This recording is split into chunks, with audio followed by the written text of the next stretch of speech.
Hi, in front of me is VIVO V29 and today I would like to show you how you can add audio or video files to text message.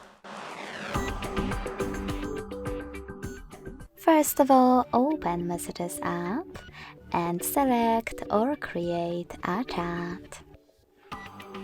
Now click on this plus icon at the bottom left corner. And to add an audio file, select Files. Then look for your audio file over here, or click on those three lines at the top left corner and look for it in one of those sources.